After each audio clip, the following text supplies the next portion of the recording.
Hey everybody! Today I'm going to be discussing 56 popular books that I'll probably never read. I'm generally one to never say never. I'm not going to say I'll never ever read any of these books at any point in time ever, but as of right now I have no plans to read any of them in the near future, or at all. I'll primarily be focusing on books that belong to genres that I typically read or enjoy, so I'm not just going to, fill this list full of contemporary romances because I never read contemporary romance to begin with, really. I'll have some classics, I'll have some YA, fantasy, some general fiction, just stuff I generally would be interested in, but with these particular books, I'm just not. That's not to say that these are bad books or that I hold any ill will against them or the people who enjoy them. I really don't care what you like to read, I really don't. It's just that there are a lot of books in the world, and I'm only going to be here for a finite amount of time, so I really can only read so many books during my time on Earth. And these 56 just might not make the cut. Of course, I'm not here to bash or hate on these books or anyone who enjoys them. I'm just here to talk about them, and why I probably won't be reading any of them. At number 1, we have Fourth Wing by Rebecca Yarros. The only things I've heard about this book are that it has dragons, and that it's supposedly similar to A Court of Thorns and Roses. I've never been a big dragon fan, unless you count that one How to Train Your Dragon video game I was obsessed with in 2014. For the most part, I prefer other mythical creatures, like Pegasi. Like Barbie and the Magic of the Pegasus. That movie was good. I put it right up there alongside The Godfather. I've never seen The Godfather.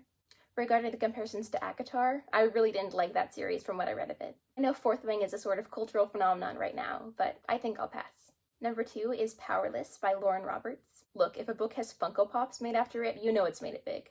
I've heard mixed reviews on this book, but it just doesn't strike me as something I'd personally enjoy all that much. I'm sure I'd be moderately entertained if I read it, but I think I'd rather spend my time reading other books.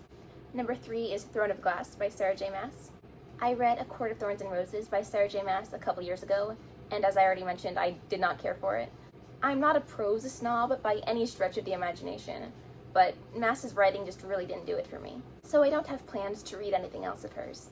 Normally, I'd be more than willing to give second chances to authors, but I just don't feel that nice right now. Besides, the Throne of Glass series never really piqued my interest to begin with. It's like the middle of the night, by the way. No wonder my hair looked better at noon. Number 4 is Crescent City by Sarah J. Maas, for pretty much all the same reasons as Throne of Glass. I'm not an SJM fan, and the premise doesn't interest me whatsoever. I should look up how to say this name. That's the responsible thing to do. Michaelides? Number 5 is The Silent Patient by Alex Michaelides.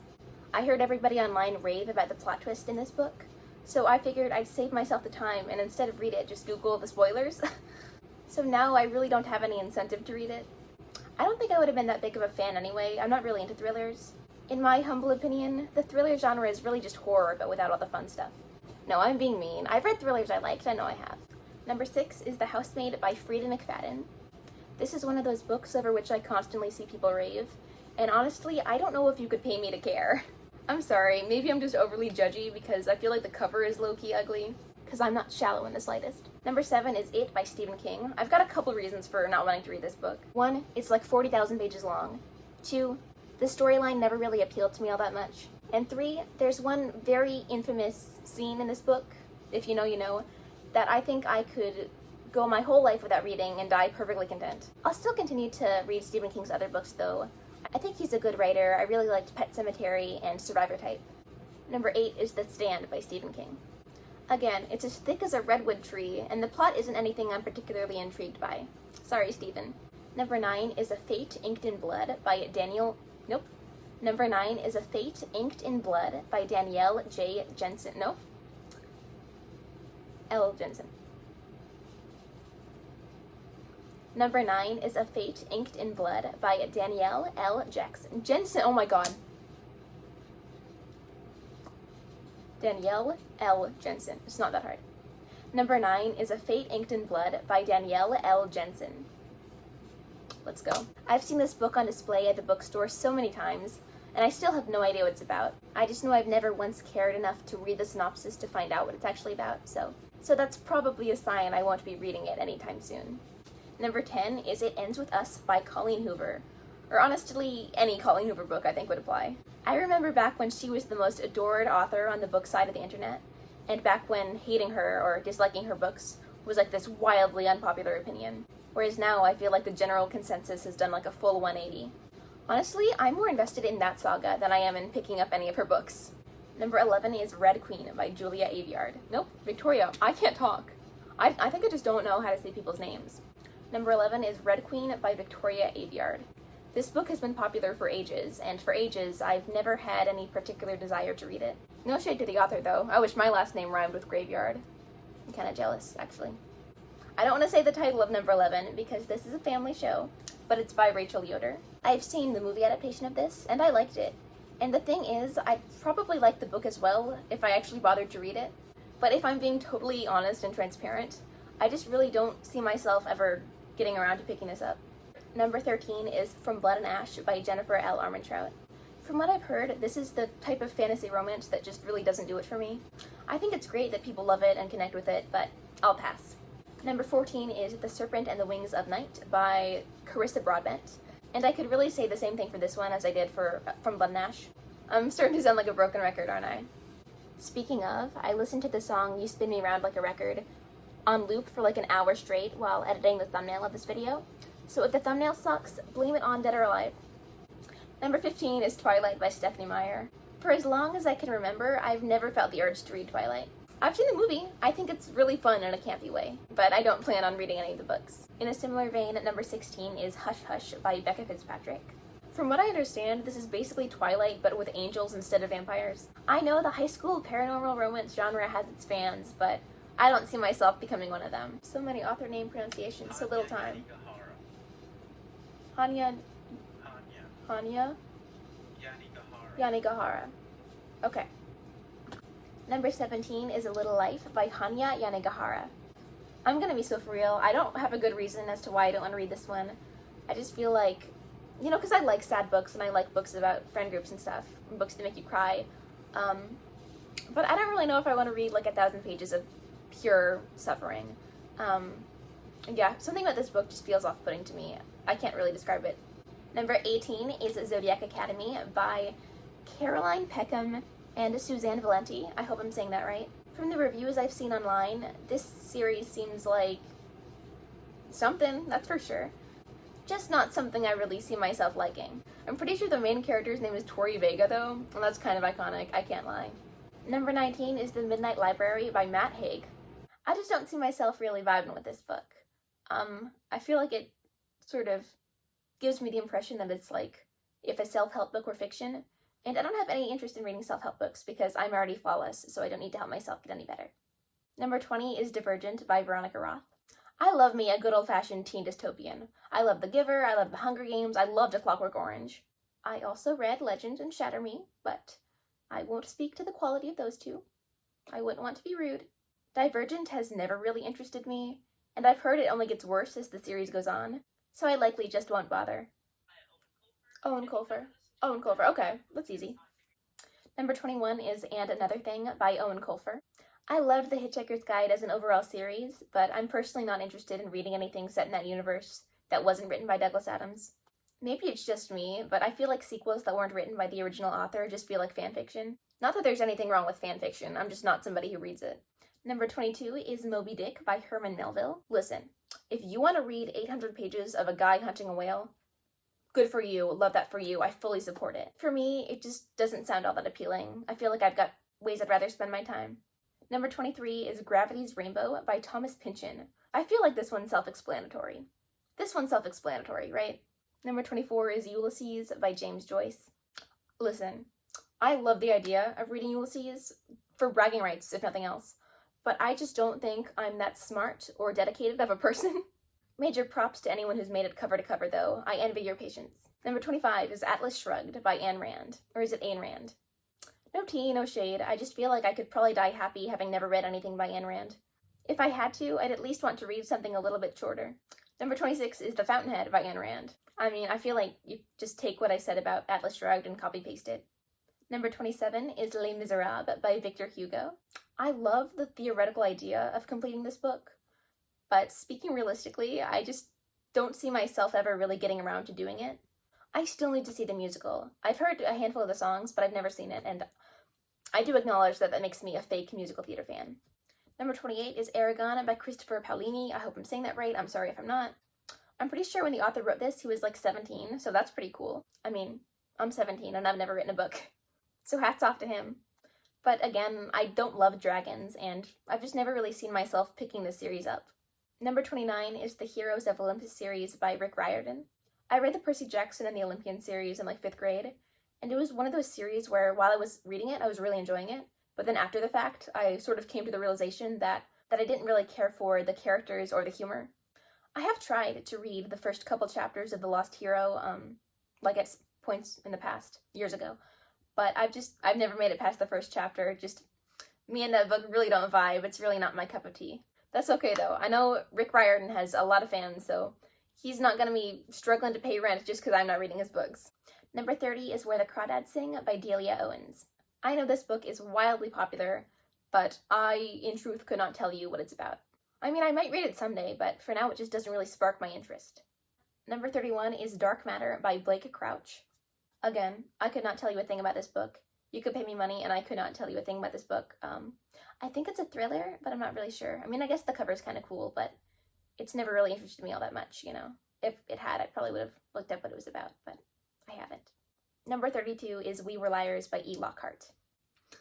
Sort of akin to The Silent Patient, this is one of those books that I looked up all the spoilers to, so I don't really have any incentive to read it now.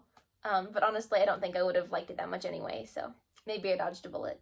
Number 33 is Quicksilver by Callie Hart. The only things I know about this book are that it's a fantasy and it's got this brooding guy on the cover. I guess that's like the selling point that's supposed to intrigue us, you know? Make us wonder, like, who is this guy? Why is he brooding? What's he brooding about? What's his backstory? You know, make us want to pick up the book. I don't really care that much, though. I feel like that's his business that he can sort out. I don't really need to be a part of that. Yeah, I couldn't tell you why, but this book's just never caught my eye to the degree where I wanted to pick it up or find out what it's about. Number 34 is A Game of Thrones by George R.R. Martin. I just don't strike myself as a Game of Thrones fan. Call it gut instinct. Number 35 is The Wheel of Time by Robert Jordan. I've got a lot of respect for this series because I know it paved the way for the fantasy genre in a lot of ways, but I just don't really see myself picking it up in the near future. I mean, that's a big commitment. Maybe I'll give it a try someday years from now, but for the time being, I think I'm good. Number 36 is Ready Player One by Ernest Cline. Okay, I know how absurd this sounds, but I just don't really like this book's vibe. I feel like I wouldn't vibe with it. That's a technical term. Number 36 is The Maze Runner by James Dashner. I've heard generally negative things about this book, and I'm not a huge YA dystopian fan to begin with, so I really don't see myself giving it a try. Number 38 is The Final Girl Support Group by Grady Hendrix. I'm a big horror fan, but I just don't see myself picking up this book at any point in the near future. As a matter of fact, I struggle to see myself reading anything of Grady Hendrix's in the near future, not for any particular reason, just doesn't really stand out to me. I remember I started Paperbacks from Hell a couple years ago, and I enjoyed it, but I stopped at some point because I found the content too disturbing. I kind of want to revisit that book at some point, though. I'd like to think I'm less of a wuss now. Number 39 is The House Across the Lake by Riley Sager. I just have no general interest in this book. That's about it. I couldn't tell you what it's about, and I don't really care. Number 40 is Twin Crowns by Catherine Doyle and Catherine Weber. What an abundance of Catherines, am I right? Foreshadowing. I do love YA fantasy, but this has never been a book I've especially wanted to read. I'm sure it's a fine book, but there are other YA fantasies out there that I'd personally rather dedicate my time to. Number 41 is Gilded by Marissa Meyer. If I'm not mistaken, this is a Rumpelstiltskin retelling. I do love fairy tale retellings, but nothing about this one really stands out to me. I didn't particularly care for Marissa Meyer's other novel, Cinder, back when I read it a few years ago, so there's really no driving force making me want to read Gilded. I might give her other novel, Heartless, a try at some point, though. Number 42 is The Inheritance Games by Jennifer Lynn Barnes. This is one of those books that I'm sure I would have eaten up in middle school, but it just doesn't really interest me at this point in my life. Number 43 is Outlander by Diana Gabaldon. I just don't really see myself ever becoming a big Outlander fan. Not to mention, every book in this series is like the same length as the New Testament. Never say never, but I don't have any plans to read Outlander. Number 44 is How to Make Friends with the Dark by Kathleen Glasgow. I didn't really enjoy Girl in Pieces by Kathleen Glasgow from what I read of it, and I just don't see myself really enjoying any of her other books either. Maybe that's unfair of me, but again, oh well. Number 45 is Graceling by Kristen Cashore. I don't really know why I put this on the list. I feel like it hasn't been popular for like 10 years, but You know, I'm sure it's a fine series, but if I were ever to read it, I'd probably just read the graphic novel adaptation instead, because I've never had like a super major interest in Graceling. Number 46, I'm slightly ashamed to say, is American Psycho by Bret Easton Ellis. Listen, the movie adaptation is one of my favorite movies of all time. Like, I'm talking top 10 movies ever, top 3 horror movies ever, hands down. The truth is, I just don't have the inkling to read hundreds of pages of dense description about violence and designer items and, you know, business cards. I've heard the book is pretty dense to wade through, and I'd rather just rewatch the movie if I'm being frank. I might read it someday, but for now, there are definitely other Bret Easton Ellis books I'd rather pick up. Number 47 is the Entangled with Fae series by Trisanya Odette. I really hope I'm pronouncing that correctly. I'm pretty sure this is a series of romantic fantasy fairy tale retellings, but I don't know, it just doesn't strike me as the specific type of fantasy that I would enjoy. I feel like it might be a little cheesy for me, so I'd rather just leave it to the people who like it. Number 48 is Daughter of No World by Carissa Broadbent. I know I put this on this list, but could not tell you a single thing about this book. Apparently it's popular because I put it on the list, but know nothing about it. I think it's the one with like the girl on the cover where she's in the red dress. That's all I got. I just I guess it's never stuck out to me. Never had the desire to pick it up. Number 49 is Light Lark by Alice Astor. To be blunt, from what I've heard about this book, it just doesn't sound very good. Sorry. Number 50 is Daughter of the Pirate King by Tricia Levenseller. I assume this book features pirates, but other than that, I really couldn't tell you anything about it. I just know it was massively popular a couple years ago, and yet I never really developed any interest in reading it. Number 51 is the Magisterium series by Holly Black and Cassandra Clare. I don't even have a good reason for not wanting to read this one. I just don't wanna. Number 52 is Nevernight by Jay Kristoff. I do really like the idea of an academy for assassins, but I've read enough negative reviews of this book to dissuade me from picking it up. So, congrats Nevernight haters, you win. Number 53, I'm ashamed to say, is Wicked by Gregory Maguire. I do feel like a bad person for owning this book despite having no plans to read it. Thank you for asking. You know, it doesn't really make any logical sense. I like the movie, I like the musical, I like Confessions of an Ugly Stepsister. I think what it comes down to is, for me, when it comes to books about the world of Oz, I'd rather just read the originals by L. Frank Baum. I'm not really interested in reading anything like any Oz retellings. I know I love fairy tale retellings, but classic literature retellings, they're not my thing. I don't have any justifiable reason for that. I'm just weird, I guess. Number 54 is Spare by Prince Harry. Do I seriously have to give you an explanation as to why I don't want to read Prince Harry's memoir? Like, this one's understandable, right? And finally, number 55, I lied earlier, I said it was 56, it's just 55. An Abundance of Catherines by John Green. I had a very love-hate relationship with John Green's books back in middle school. I just know that this one's about math, and I hate math, so. Sometimes I feel like math makes no sense, and then other times I feel like it makes too much sense. It kind of sketches me out just a little bit. I feel like there's something the government isn't telling us. I'm joking. Anyway, that concludes 55 popular books I'll probably never read. Thank you for watching. If you enjoyed this video, thanks, I guess. See you next time. Bye.